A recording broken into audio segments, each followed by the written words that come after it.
and welcome to the Property Unleashed podcast with me, Mark Fitzgerald. And I am super excited today to be joined by serial entrepreneur and Amazon bestseller, Dan Hill. Welcome to the show, Dan. It's great to have you on. It's great to be on. How are we doing, Mark? You good? I'm very good. I'm very good. Thank you. So, Dan, for people that don't know you or haven't heard of you before, just give us a bit about yourself. So I have been an entrepreneur for all my life. Started my first business when I was 14 and about 20 odd years later, still doing it. Went into property in 2012. So been in property about 10 years and started off doing single lets, 2, 3, 4 bed HMOs, up to bigger HMOs, small blocks of flats, and now doing sort of bigger blocks of flats, developments, investments, property businesses, angel investments, those sort of things. So lots of bits and pieces. Yeah. Well, definitely. I mean, I first heard of you in about 2018, 2019, when I started on my own sort of property journey. And I have to say, I was very, very impressed that you'd managed to do so much in such a short space of time. And of course, you have the fabulous property entrepreneur training program as now, where you help and guide, entrepreneurs, business people, and property people. So from your own perspective, how has your business and sort of evolved from being, predominantly property, but obviously you are involved in other businesses as well. So, what made you want to get into property to start with? So I used to be on the buildings. Back in the day, I was a labourer when I was about 15, 16. Then did about 5-6 years on the buildings, floor screeding, roofing, hod carrying, labouring, all sorts of stuff. And I just thought, rather than physically building the buildings for people, I might as well actually be the guy that's buying them and, paying the guys on the tools. So I went to uni and then started another company, which I then sold in 2011 because it was the recession then. The market was pretty flat. Moved into property in 2012 to sort of couple my childhood of being on site, my business acumen from building and selling a group of companies, and pulling it together. And now I still invest in other people's companies and invest in a few of my own businesses. But also now Property Entrepreneurs 10 years old this year. So this year I've been teaching investors, landlords for 10 years how to. Most people can go out there and build a HMO, buy a single let, do a refurb. But if you want to go on and rather than do 5 deals a year, do 50 deals a year, we show people how to do that with systems, teams, strategies, things like that. And of course, you'll know yourself. It's very easy to get yourself, burnt out. It's very easy to work yourself into the ground, particularly when it's your own businesses and companies and things. And I know you've spoken in the past about having your own sort of troubles and things. And I like to keep it real with people to know that, property, while it is a great investment strategy and you can earn good money through it, as I always say, and I probably got it from you. It isn't a get rich quick. It's a get wealthy over time, but you can get very wealthy through it. But equally to that, I think when a lot of people are starting out, it's very easy to get caught up in the love of all the viewings, of doing deals and everything like that. But all too quickly, if you're not careful, and that's where Property Entrepreneur really does sort of break the methodology down in the phases to stop you from hitting, points of really being burnt out and maybe not even, doing yourself a misjustice. So yourself, you've actually taken yourselves to those extreme levels. So to be able to teach it obviously is a good thing. But what would you say, people need to look out for to recognize signs like that? So it's definitely a real thing. Never meet your heroes. We're not sitting there feet up, drinking whiskey, smoking cigars at 3:00 in the afternoon in the middle of the week. The reality is, if you want to go somewhere, if you want to go far or you want to go fast, or you want to break world records, if you really want to be the top of your game and you have those desires, then desire is sacrifice. It basically means if you want to achieve something, whether it's whatever, being a professional sportsman, being an investor, being a professional entrepreneur, if you want to do it at the top level, it's an agreement. Any desire in life is sacrifice. And sacrifice is basically an agreement with yourself to be uncomfortable or unhappy until you get what you want. And that could be 6 weeks on a project or a diet, could be 6 months on on like a development, trying to get to where you want to get to, or it could be 6 years or a decade. Keep going and going and going. And the reality is it's potentially not avoidable. It does happen. But equally you need to go into it with your eyes open. If you're not the sort of person who likes that masochist mode, like some of us are addicted to the success, we're addicted to striving, we're addicted to growth, and it can very easily, whilst it will serve you in the early days, it can very easily stop serving you and then start to create personal challenges, relationship challenges, physical, emotional challenges. It's all very real. And I've had the privilege of experiencing both. I've had the highs of success and I've had the ultimate lows. And the reality is,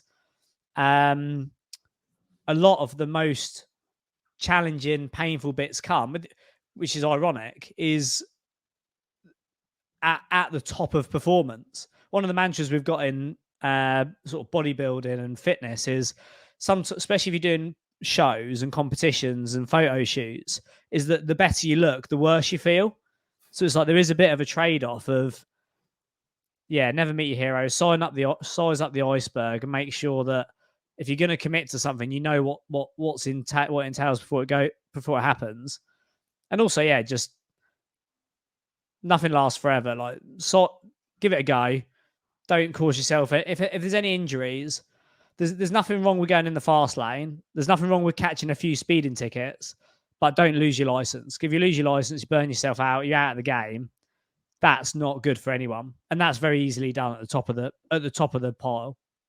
Yeah, I think, that's excellent. The way you've put that it couldn't be put any better. And I mean, a good book, The Millionaire Fast Lane, is something that I read, where you've got the fast lane, which is all guns blazing. You've got your middle lane, steady away, which is where you want to spend majority of the time. And sometimes you just need to get into that slow lane. And I think, I'm all for keeping things simple as possible, because, business generally can get complex, but if you can keep things pretty much straightforward and simple, it's a lot easier to get the results that you want.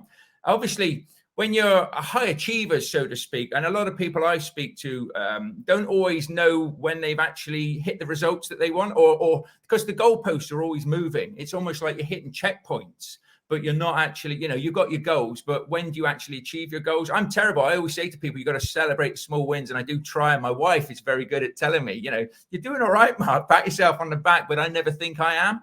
And of course, you yourself, having multiple businesses and building that up, you must find that there are times where you think, no, it's not enough. I'm not there yet. I'm not there. I'm not where I physically want to be. I might have hit those goals, but my goals are well up here. And how do you, in your own perspective, easy for me to say, how do you actually sort of bring that into your way of thinking to make sure that you don't just keep pushing yourself to basically submission? So this is, again, it's a really good example of where things serve you and when they don't. Like if you get high on your own supply and you go and suck on your own exhaust pipe and you think you're the best thing since sliced bread, it's normally a reasonably short-term thing. You get your first success, get your first 100 grand, £1 million, whatever your first milestone is, you get that. And if you then think you're better than everyone else, you're the bee's knee, like it would have served you to get there because you want that journey. But then you get to the top and you're satisfied. It's normally the beginning of the downfall. We've seen lots of people go on that journey. So it serves you on the way up. But then if you were sort of content, it would then take you down the mountain. Equally, you don't want to get to the top of the mountain and think this is actually what happened to me. Get to the top of that mountain. Mine took me about probably 15 years to climb. Got to the top of my mountain, which was success, financial independence, awards. Like I thought that was what life was about. You get to the top and all the way up there past base camp. If you thought base camp was the one and you started celebrating, getting your beers down, you're never going to get to where you actually want to get to. You get there. I got to where I actually wanted to get to and looked around. And then there was 10 other mountains, relationships, families, children, all these other things that I hadn't even sort of considered. And I was like, oh no, there's so much more to it. And I think it's having the awareness to run. So probably two things. One is running your own race. And when we talk about sizing up the iceberg, it's like life by design is like what is actually important to you. And if these things are important to you, then go for them. But equally appreciating that nobody cares. Like the things when you're on the way out the mountain, you think it's life or death. Everyone's judging you. You've got to do this for your reputation, your profile, your family, your kids. The reality is outside of your head, nobody actually cares what you're doing. If they do care, they're not your mates. And actually, if they are your mates or your family or your kids, all they actually want you to be is fit and healthy and happy. So it's like, it's a big mind game, and it serves you to a point because you want to be driven and you want to achieve financial independence and you want to get certain things. But the goalpost, there is no elusive there. There is no pot of gold at the end of the rainbow. You've got to choose when the end of the rainbow is and then get there. And then the hardest thing, which is where I am now, is you've got to then, all the things that got you there, you've got to then unwire your brain. And like the discipline, the work ethic, the focus, the early mornings, the risk appetite, the growth mindset, all those things get you to a point, but then they're the best of you for 10 years, but then they become the worst of you. And I actually now, my biggest weakness is my work ethic. If I actually want to go to the next level, I need to forget that working hard is something that's admirable, and I need to focus more on working smart. Mm-hmm. So yeah, I need to focus more on not working at all, actually, on wisdom. I need to sit down in a board meeting like this for 30 minutes, give the wisdom of the last 20 years, and someone goes and makes 10 million quid based on it. That's the hallmark of that part of my journey now. That's brilliant. And it's nice that you can be at that sort of point and at that area in your life where you can do that and you have the knowledge and the wisdom to do that as well. And I think one of the greatest questions that was ever put to me, and it was probably put to me by you or Adam, was what does success mean to you? Because success means different things to everybody. And actually, when I sat down and worked it out, if you'd have said to me 5 years ago, what does success mean? I'd have said 10 million, a mansion and a Ferrari. All superficial things that actually, made me happy for a month or so, but they wouldn't have made me completely satisfied. What actually makes me happy is taking my kids to and from school. It's spending time with my family, with my wife, having quality time, being present with them. And that actually puts a smile on my face. And it's something that money actually doesn't buy. Money makes life a bit easier. Don't get me wrong. We all want money. We all want financial freedom because it's that stability. But it's like, what does success mean to Dan Hill at the moment? What are you sort of searching for? So really good question. Obviously, we're in autumn at the minute on Property Entrepreneur. So I'm asking myself all the same questions that I'm asking you guys. And for me at the minute, success is like peace of mind. So it's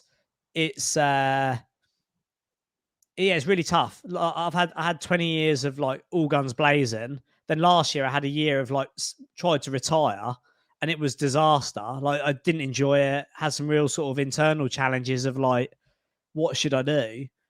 So now it really is trying to figure out. I've got a new life coach. Well, I've got my life coach, and I've got a new high performance coach. He basically trains Navy SEALs on how to leave being a Navy SEAL and come back to being like a civilian. And one of the things she says about his success is the ability. I wish I had it. She literally gave me it like a week ago. Something like success is the ability to live the optimum day for a sustained period. So it's basically figuring out what is your perfect day, what works for you and what doesn't. And at the minute, for me, this year would be peace of mind, not over scrutinizing my life, not over scrutinizing my day. If I'm not working, not feeling like I should work. If I'm working, not feeling like I shouldn't be working, and just working on that. And I think a good point to draw out what you said, which is like reasonably advanced, is, I mean, you've got to have the stupid car to realize you don't want the stupid car. Like we all have to scratch that itch. But there's a big difference between a lot of the stuff I'm studying now is when I talk about the sort of second curve of life and high performance. There's a big difference between people think happiness and unhappiness are two opposing sides of the same sort of spectrum, but they're actually not. So money, for example, can significantly reduce your unhappiness. So think about if you're unhappy because you can't pay the mortgage, you're living on the breadline, you can't afford the things that you either need or actually physically want, then like money can help you significantly there. But then when you look at increasing your happiness, the conversion rate of money on happiness is actually significantly lower. Like it's really effective at reducing unhappiness, but it's actually really quite poor at increasing happiness.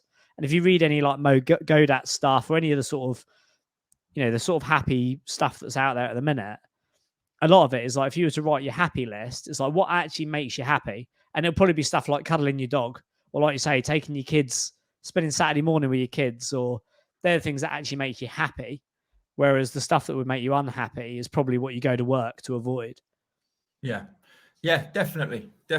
And what actually, I know last year you went for semi-retirement just to scratch that itch, so to speak, to see what all the fuss was about. And I know you did a bit of traveling and things like that, and you came back and said, well, that's not really for me. So I know a lot of people, the dream is, the beach is to have money and everything in the background, be able to sort of retire or semi-retire. I know for a fact, our old traditional ways of thinking were, work hard, earn enough money, be able to go and sit on a beach and stuff like that, sip some pina coladas. But at the end of the day, I actually think that a good work ethics and doing things that you're passionate about and enjoy, you don't need to retire. You need a purpose and you need to keep going. So at the moment, obviously you've reached the mountains, you've reached the peaks. It would be very easy for you to just let things work for you in the background. You built the systems and the processes in as well. So Dan Hill could go and travel the world, or he could do whatever really he wants to do. What still drives you to go out there and do more property deals and building new businesses? So a lot of this again is about who you are. And I've been locked in for 10, 15 years on being a high performer, high achiever, record breaker, award winner. That's been I've associated my self-worth with the ability to execute stuff. But now I'm just in that new interim period of finding the next sort of journey. So I don't know. I don't know what the next stage of the journey like. What makes me do stuff at the minute? Probably twofold. One is like addiction. So what like workaholism is probably isn't serving me, but I am addicted to. I think after 22 years of adrenaline, fast pace, work ethic. One of my mentors used to explain it as running the 400-meter sprint. And then when you get to the finish line and you don't slow down and there's just a brick wall and you like hit the brick wall, you don't all of a sudden, the world doesn't change overnight. You can't say, oh yeah, I'm complete now. I'm going to put my feet up. Your dopamine levels have been carved out. Your serotonin levels have all been changed, whether it's like emotionally or physically or like the neurochemistry in your body. It's all wired to it. So it's probably addiction. It's probably why I keep doing it. Why I keep doing some of the stuff I do. But then the other side is I'm just a productive person. I've never enjoyed holidays. A 3-day weekend to me is a slog. Like I'm just a productive person.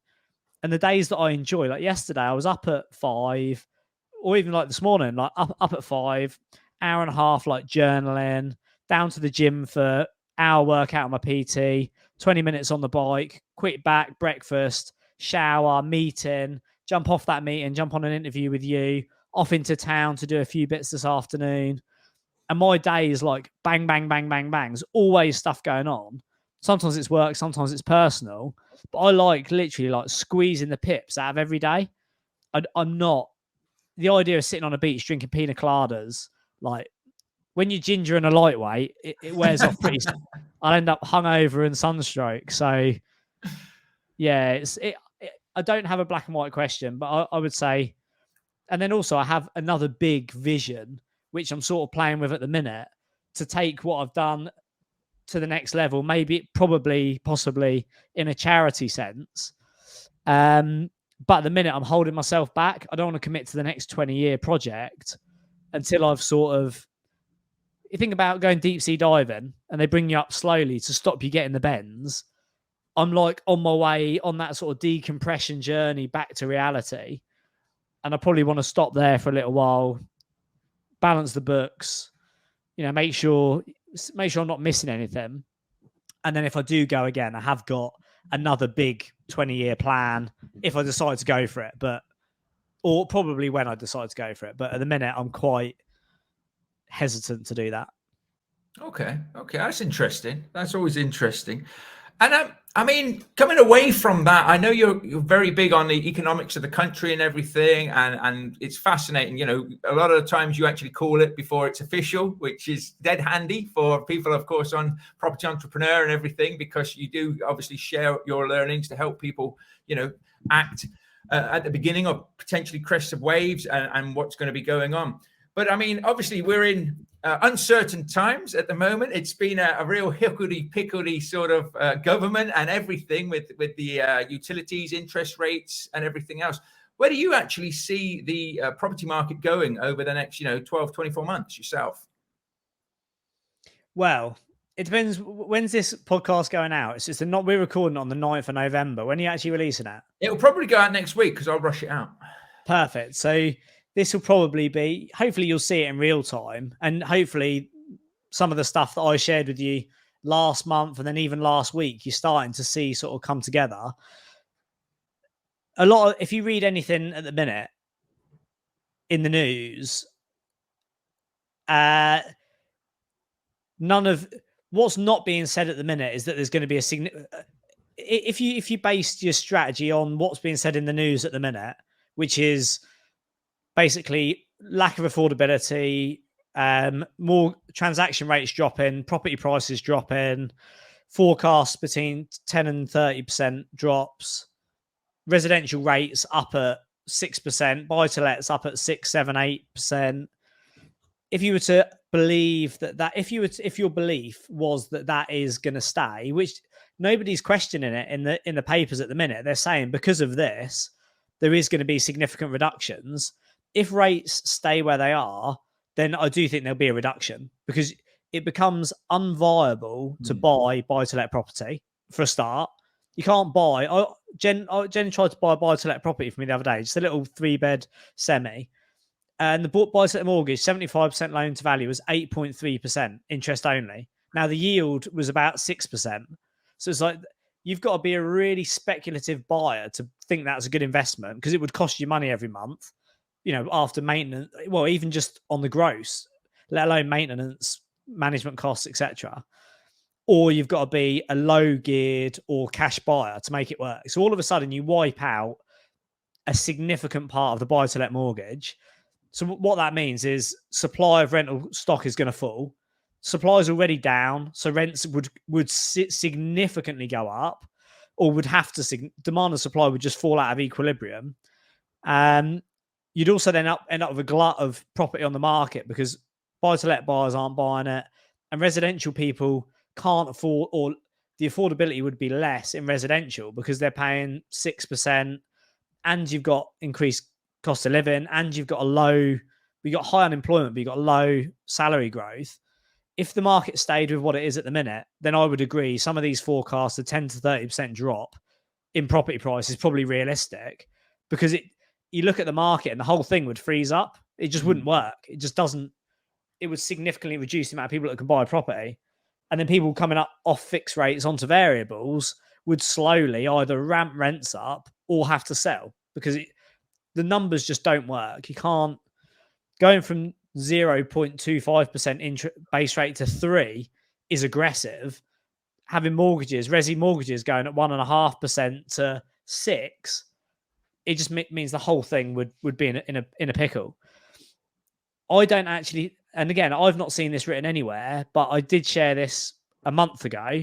I also shared it on Friday on stage at Advance. I think, and again, I think this side of Christmas, which is only sort of 4 to 6 weeks away, I think buy-to-let mortgages and residential mortgages, I think we'll have the government's budget, which will say this is what the short, medium term plan is. And I can tell you what I think that is going to be if you're interested. Yeah. But I think it'll give the markets the clarity and confidence they need.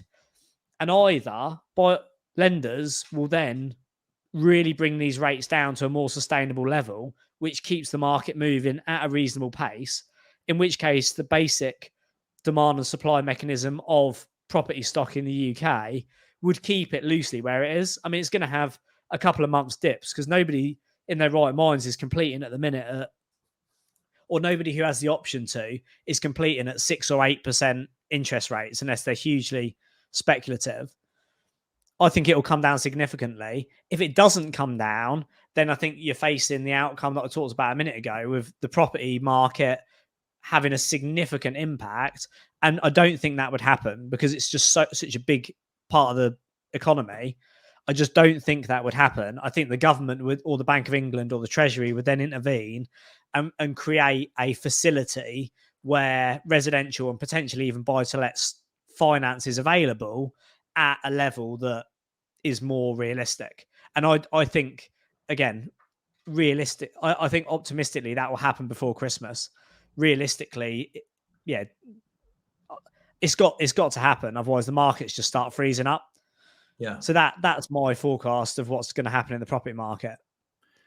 That's pretty darn good. I mean, I was chatting to my mortgage broker yesterday, and he said already rates are starting to come down on certain mortgages. So I'm guessing that they're looking to hedge their bets and level it off because they don't want a massive freeze. You know, the housing market crashes again or something major happens there, it really does affect the whole country, doesn't it?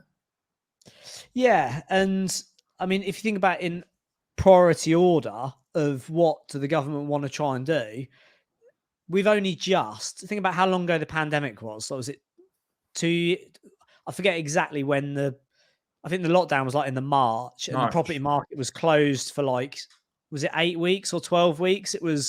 I forget exactly how long it was. But if you think about how long it took, that was 12 weeks pent up demand. Granted, then we had like the stamp duty changes, stuff like that. We've only really just about a month ago started to get through that. Think about like a snake eating a big animal. It passes through the economy. We only really started to get to a point where demand and supply started to sort of calm down towards the middle of the summer, end of summer, which again was something we predicted at the beginning of the year. In priority order, the government can't really create another pent up demand or bung the sector up because all of a sudden then you've got solicitors, mortgage brokers, lenders, finance markets, construction. The whole thing starts to then become significantly impacted.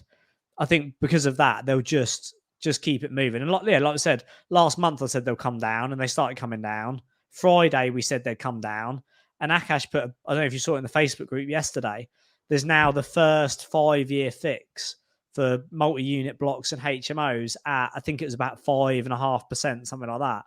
That is getting close to where it would have been pre mini budget and pre sort of Liz Truss. And that's in the market before we've seen the government's budget. So yeah.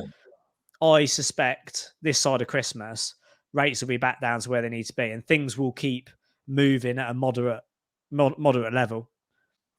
So I think, as we know, that when there's troubled times, there's opportunities. When there's good times, there's opportunities.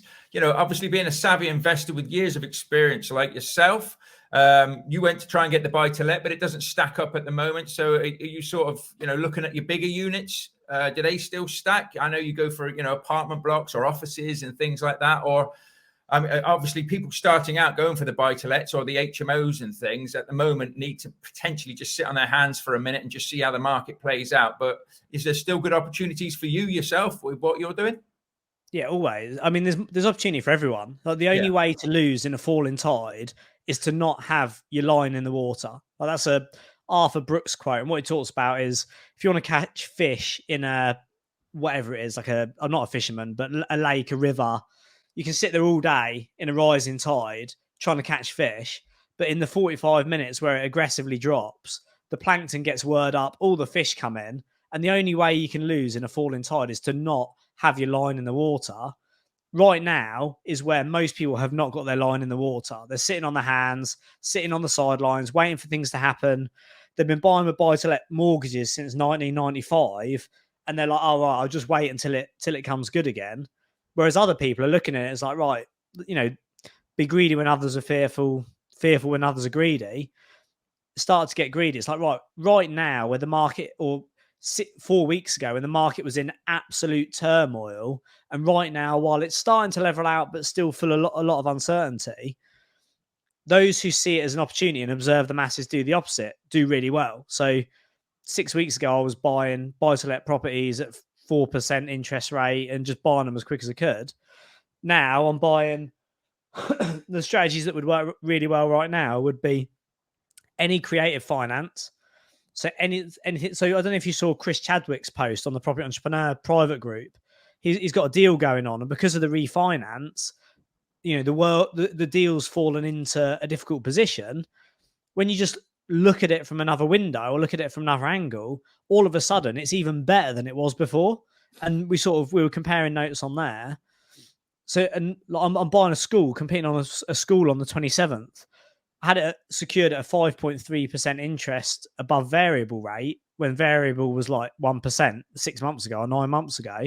Doesn't make any sense to me now, but I've got loads of cash. I can just use the cash, yield it at 8%, which is less than what I'd have to pay a lender now.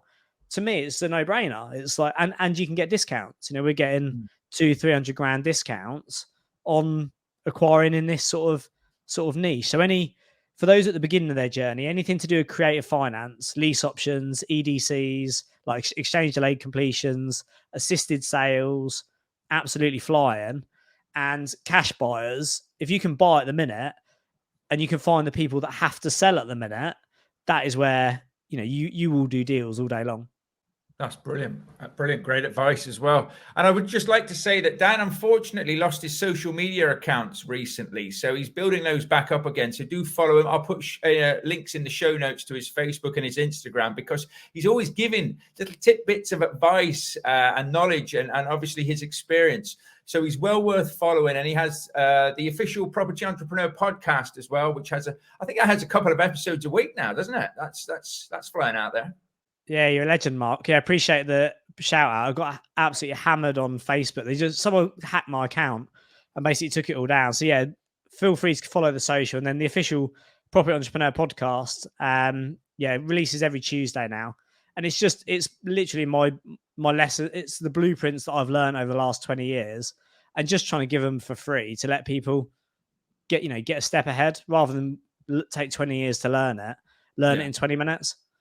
Yeah, and I think also, while we're touching on these notes, Property Entrepreneur itself, you have the Property Entrepreneur, you have the Property Entrepreneur Advanced, which is for year 2, so to speak. And this is where Dan and his team of coaches support you in building a life by design. I love that phrase, life by design. So it's wealth, health and business, and it's a 12-month program for people that do not know. But if you've already started in property and you've got the basic fundamentals of it, but you're looking to create the life that you want, it's a fantastic program to get yourself onto. And I can't praise it high enough. I mean, I've done 2 seasons in there myself, and it's been a real eye opener to surround yourself with fellow entrepreneurs, but also to be able to reach out and speak to people with massive wealth, people that have sold businesses that are mid-30s, that have basically retired but still do things because of the love and the passion for doing things. It's a fantastic program, and I mean, from my perspective, it gets bigger, it gets better every year. Again, you must have a real passion in there to share your knowledge and to help people. I do. And I suppose it's like, it's easy to say because there's like 2 mindsets with the training side of things.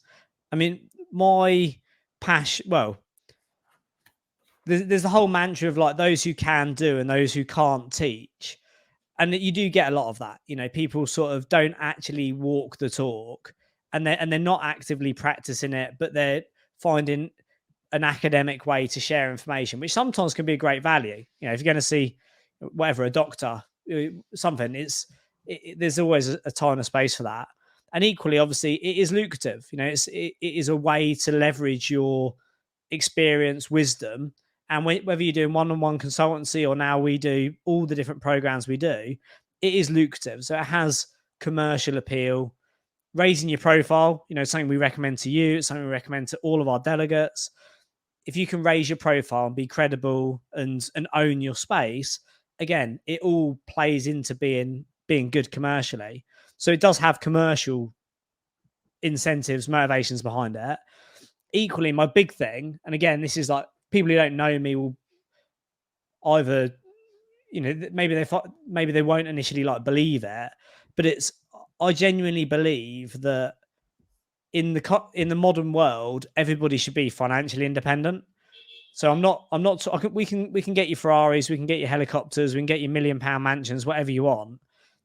The life by design concept to me is the most important. Is nobody should have to, if they don't want to, nobody should do a job for 30 years that they hate, holding on for their 3 weeks holiday and 1 week sick pay a year. That even in the businesses where I employ people, the culture and the enjoyment and the engagement is really important for me. And I think that's because I've only ever had one job in my life and I really didn't enjoy it. And I used to watch the clock and I just thought, this is no way to live a life. We all need to pay the bills. And whether you choose to do that as an employee or as an entrepreneur, I think everyone should have that opportunity to create a life by design. And ideally, you want to have 10, 20, 30, 50 chapters that are all worth talking about. And that's the whole concept of your year of and stuff like that. So I'm passionate about it. Equally, it is hard work because it's easy to say, it's easy to listen to, but it's harder to do. And it's well, the effort and everything that you put into it is vastly appreciated by the results that you see people getting. And I think that's actions speak louder than words at the end of the day. And when people have actually, you've opened their eyes up to these methodologies and these processes and actually putting them into place. And then you hear the end of year review, so to speak, strategy sessions and things. It's a phenomenal place to put yourself into. So it's well worth looking at.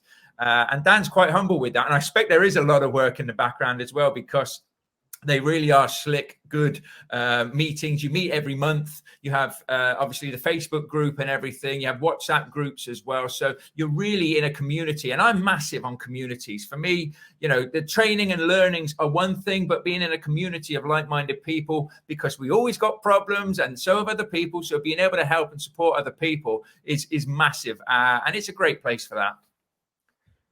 So that leads me on to your fantastic book that I have a copy of here, which is Karma Credits. So this was released in October.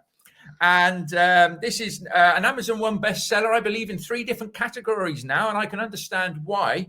But first of all, obviously, this is your first book, Dan. And most people would have thought your first book would have been about, property, would have been about business or anything else. Why Karma Credits? So this is the whole thing about life by design. Again, like I was being honest about running a training business. It is not a charitable effort. It is run as a company, as a commercial venture. But the underriding sentiment of it is we want people to live a good life. Karma Credits is exactly the same. Everyone wanted me to write a book about how to make your first million, how to retire young, retire wealthy. And I sat down to, I've talked about this for 9 years and I've only finally actually got it out the door. And when I thought, there's a great saying by a guy that I follow called Wayne Dyer. He's dead now, but he's one of my sort of long-standing mentors. He's in a bit spiritual world, and he says he's got a mantra that says, "Don't die with your music inside you." And I thought, if I'm sitting down and writing a book is no small feat, if I'm going to sit down and do the effort, and it's the only book I ever write. Do I want it to be another business textbook about how to run a P&L, how to read the market, which I'm sure people would find really interesting and I'd enjoy writing? Or is it like, what is my actual secrets to success? What is the thing that I believe made me completely different to everyone else? Or what do I think is the real secret sauce that most people don't get? And do I want to share that? And I thought that is what I want to share. And that is Karma Credits. It's the universal law of wealth, health, and happiness. And I would say it's my secret to success. It's my insurance policy where I believe that all the stuff that's happened to me and where, all the good stuff that's happened, I believe is because of my Karma Credits. And you can have all the strategy, all the deals in the world, but if you don't turn up and behave in the right way, the odds are stacked against you. Whereas Karma Credits, when you master that, it will physically change your life. If anyone buys it, puts it into practice, and it doesn't literally change their day-to-day life around them, drop me an email, message me on social media. I'll pay you 4 times what the book's worth. it's just gospel, and it's genuinely changed my life, and I believe given me what I need. Yeah. Well, it is phenomenal. I mean, obviously, I've learned the concept through you before you wrote the book. And yeah, it was just, I used to be terrible on the roads myself, for letting people out. I was always Get bumping out the of the bumper. way. Nobody's getting in, but, I'm getting there. But now I'm really, and I tell you what, not only is it nice to let people out, and even if they don't say thank you, there's a concept in the book that rings in my head every time. And that's, you're going to know what it is. Ka-ching. Yeah, cha-ching or Yeah. So when I first started doing this, my main aim, because I am a massive believer, and I have said this many times on a podcast and in my videos, I am a massive believer in what goes around comes around, and by helping others, that in turn comes back to you. So this is right up my street. And I've absolutely loved the book, read it twice, read it on Kindle when it first came out, and obviously read the physical copy as well. But it really is, it's like driving around with road rage and or not even road rage, but just like, I'm not letting people in. They're trying to cut in. I don't care anymore. We're all trying to get there. We'll all get there at about the same time anyway. And it actually makes your life a lot more peaceful and a lot nicer. So the family on tenterhooks in the car with me thinking, oh, we're in traffic. Dad hates traffic and stuff. Now I just sit there and I just have a nice conversation and I enjoy my journeys. And it doesn't, I do enjoy my life either. And it doesn't just obviously account for traffic. 100%. Honestly, with that cha-ching, I honestly said one day on stage off the cuff, and then a few people put in the Facebook group that they'd taught their kids it. And I thought, you know what? That's the missing piece to get this to like anchor in. And I do it all day, every day. And it's like, yesterday I let somebody out in traffic, as you would, cha-ching. But then somebody else went bumper to bumper with them to squeeze in front of me. So, and then they didn't say thank you. And I thought, had they have squeezed in and then put their hazards on and said thank you, I'd have been like, that would have been great for a win-win-win for everyone. But because they were like maybe like the old Mark and they wanted to get in there quick, realistically, I mean, if you get on the motorway for a 2-hour journey and you do 20 miles an hour above the speed, how much quicker do you actually get there? It's like, it's negligible, isn't it? Yeah. But whereas you're sweating all the way there, you're stressful, get out of my way, bang, bang, bang. All of that stuff adds up. Whether it's positive or negative, every action has a reaction. And yeah, it does make you feel so good. And the definition of basically completing karma credits, which isn't in the book, but I'm going to add it as a bonus for like the Audible, is when you get to a point where you walk around somewhere you've never been before, supermarket, the street, maybe the gym, and people start to say hello to you before you say hello to them, you're basically then carrying this energy round of like, everyone feels like they know you, they feel warm, they feel connected. And that really does change your life, because you walk around like there's no fear, it's only love, there's no scarcity, it's just abundance. And the world is just a much more enjoyable place. Definitely. And it's a fantastic book. So it's on Kindle. It's obviously in physical as well on Amazon. Well, again, I'll put links in the show notes to it, but do get it, do read it, and do start practicing it, because you will see differences and changes yourself. And initially, when I first learned this concept, my main aim each day was just to get more ka-chings than because that was the way I used to live. But now, if I get an moment, it is quite rare. And I thought about it today. I was giving somebody directions, actually, by walking the dog, and I gave them some directions to go somewhere. They were trying to get to some shops. And then just as I was walking away, because I thought that's a ka-ching, but as I was walking away, I thought to myself, no, actually, there's a better way to go. If they turn right rather than left, I'll get there quicker and it'll be a nicer walk for them. So I actually took a few seconds out of my day to go back to them and just say, hold on, that's not quite right. You can go that way, but it's a nicer way, because they had a dog as well, if you go this way. And then I did walk away and I thought to myself, ka-ching. Yeah, and people think it's a completely charitable thing that you got to spend your life being nice to people. It really isn't. It's the law of reciprocity. It makes you it's like people think, like charitable should be selfless, but it's like, it is selfless, but it also makes you feel good. Otherwise, nobody would run a charity if there wasn't a degree of self-service in it. But again, in the book, it says you should do it with no expectation of return, and you will then get 10 times the return. I think basically, I mean, I live by the fact that nobody owes us anything. So you hold the door for somebody and they don't say thank you. That's on them. That's not on me. I held the door. I've done my bit. I've been a nice person. So that's, as soon as you get those concepts, as you say, your world's a nicer place, and you're giving off that good karma. So definitely pick up karma credits. I am mindful of your time, Dan, but I do like to do a little quick fire quiz. Oh, it's not a quiz. It's just me asking a few questions. Why? Because I'm always interested in what people's answers are. So if you don't mind, I'll just go through that quickly with you. Let's do it. Let's do it. So what's the best advice you've been given or given out? Probably best advice I've been given, and I know that nobody, including me, most people won't listen to it, including like the younger me, is slow and steady wins the race. Slow and steady always wins the race. But it's the one that most people don't listen to.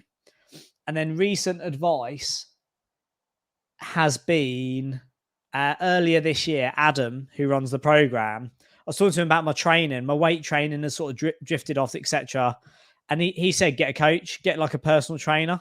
And I got a personal trainer for my gym. I got a coach for my book writing. I got a piano teacher for my piano. And having somebody there that knows what they're doing not only teaches you how to do it properly, but also holds you accountable. And it's not like incremental gains, it's life-changing gains. So like, get a coach. Excellent. I like that. If you were still in the corporate world, let's say you hadn't gone down the entrepreneur, what do you actually think you'd be doing? I've answered this question before, and I don't know whether it's the accurate answer. I would either be like an adrenaline junkie, or probably something closer to like charity. I'd probably be, if I do another big venture, I think I'll probably do it as a charity, because the only thing, that was probably, or I used to have a background in music, like DJing. So if I was to really start again and follow my passion, it would probably be to attempt something in music. Nice. Nothing wrong with that. If you could sit down and have dinner with 3 people, dead or alive, who would you like to sit down and chat to? Elon Musk, Lao Tzu, who's like a 2,500-year-old spiritualist, okay. And probably one of the Stoics, like Marcus Aurelius or someone like that. That'd be a good conversation, wouldn't it? It'd be interesting, yeah. Yeah, definitely. Good stuff. Do you have 3 podcasts that you'd recommend, including your own? I like listen. So the official Property Entrepreneur podcast is our podcast. So we were ranked number 6 last year of all property podcasts in the UK. And we're consistently in the top 10% in the world by monthly downloads. So if you're into wealth, health, and life by design, come check it out. I think you'll enjoy it. They're short, they're sharp, they're to the point. I also listen to, I don't listen to mine, I'll record it, but I listen to Stock Club by My Wall Street. And I don't really trade stocks, I'm more into trackers, but I find understanding what's happening with stock prices is a really good way to understand economics, because it's all human nature. And you normally find, I think that gives you a really good handle on that. And then most recently, I wouldn't say I'm into it yet, but the newest field for me is longevity. So stuff like David Sinclair, Tony Robbins' new stuff, Lifespan. That's my new thing, starting to understand more about nutrition, how to live a long and healthy life. That's my new sort of, my new fad, if you like. Brilliant. I like that. It's different ones as well. I love it. This is what I love about this. I get to find out new things, and I get to have a little listen and a look at them myself. So what are your top 3 books, or 3 books that you really think have helped you? Millionaire Master Plan by Roger Hamilton is a textbook. Like that is if you've not read that and you're in business, you're missing a trick. So it's just an absolute go-to every year. Once a year, read a couple of pages, figure out where you are. It's just black and white. It's really good. How to Win Friends and Influence People. Just basic communication skills. You don't understand how many people don't have that awareness. How to Win Friends and Influence People. And then probably, Karma Credits, obviously. Obviously. I don't know if I'd recommend it, but probably 2. One which is just a really good example of, people think entrepreneurship is like sunshine and rainbows. It really isn't. It's just a roller coaster. if people haven't read Shoe Dog by Philip Knight, it's just an absolute chapter by how he went from selling one pair of trainers to being worth $50 billion. Every chapter is just disaster to disaster. So that's a real page turner. And if you want to start entry to the spiritual world, The Surrender Experience by Michael, forget his surname, it's disappeared from top. Michael Singer, I think it is. Okay. Yeah, the Surrender Experience is basically, if you took the Surrender Experience and Karma credits and put them together, you would have a very interesting experience. Brilliant. Brilliant. Love that. Love that. Some ones I need to get on my reading list. Shoe Dog, I thought was phenomenal. Such a humble, he comes across as such a humble guy as well. It's just trying to fight, like you say, every fire, but the passion in him, he just doesn't want to stop, does he? And the team he sort of builds around him. It's a great read, that one. I put a quote on Facebook last week and it said, winning isn't everything, but wanting it is. And it's just a perfect, the more I work with young entrepreneurs now and I see how driven they are and it's life or death, they're probably at the beginning of their journey. You're probably in the middle of yours and I'm probably towards the end of mine. And when I look at like the energy and the enthusiasm, when I'm looking at your social media, of you doing your Facebook lives and stuff, like that energy and enthusiasm of wanting whatever it is you're going for, it's not optional. You can't turn up and do it half-hearted. You can't fake that stuff. And Shoe Dog is a really good example of how well it can pay off. And for people at the beginning of the journey, I'm sure that's one of the things they get from you, that energy, the enthusiasm, let's get it sort of thing. And I love it. Absolutely love it. Good for you. That's what it's all about. Well, I would once again want to thank you for your time. Thank you for joining me today. It's been an absolute pleasure to have you and an excellent episode, I'm sure. If anybody wants to find out more about you, we'll put some links into the show notes or anything like that. But again, as I say, follow Dan on his social medias because he did lose a lot of his followers. So you may have been following him, but double check to see whether you've lost that or not, because it's well worth following this fine gentleman. Have you got any final thoughts before you go, Dan? I think just the concept of life by design is really tune into, if you don't actively pursue a life by design, you'll either end up living a life by default, which is just whatever you get served, that's what you're going to have for the rest of your life. Or even worse, a life by comparison, where you're just looking at the highlight reel of Instagram and Facebook and you want to be skinnier, bigger, smaller, fatter, blonder, fitter, whatever, richer.